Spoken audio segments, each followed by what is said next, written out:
তৌবা তৌবা তৌবা, এটা তোর চাচার মেয়ে না? এত রাতে ঘুরে বেড়াচ্ছে?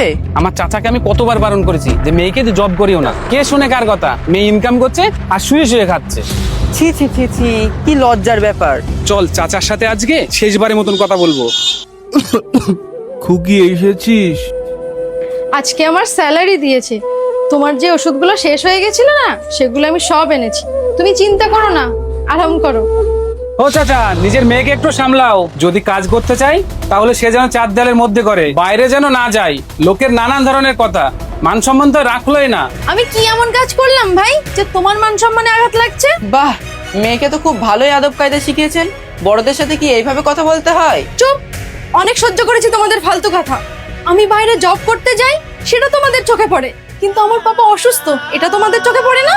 ভাই কি হয়েছে, তোমরা ঝগড়া করছো কেন? আরে আরিফ ভাই, এই যে আমার চাচা নিজের মেয়েকে জব করতে পাঠায় আর মেয়ের ইনকামে শুয়ে শুয়ে খায়। আরিফ ভাই, আমার পাপা অসুস্থ, আমি ওনার একমাত্র সন্তান। আমি সারাদিন বাইরে চাকরি করে এসে সন্ধ্যাবেলা বাচ্চাদের কোচিং পড়াই, তাতেই আমাদের সংসারের খরচ আর পাপার ওষুধ কিনতে হয়। এখন তুমিই বলো, আমি কি অন্যায় কাজ করছি? আচ্ছা, তাহলে তোমরা চাও এ আর বাইরে চাকরি না করুক, তাই তো?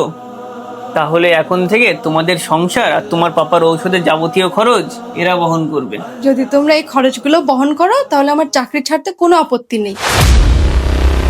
এখন মাথা নিচু হয়ে গেল কেন? যাকে দু পয়সা দিয়ে উপকার করতে পারবে না, আবার তাকে নিয়ে দুর্নাম রটাও কেন? বেরিয়ে যাও এখান থেকে, আর কখনো এনাদেরকে ডিস্টার্ব করতে আসবে না।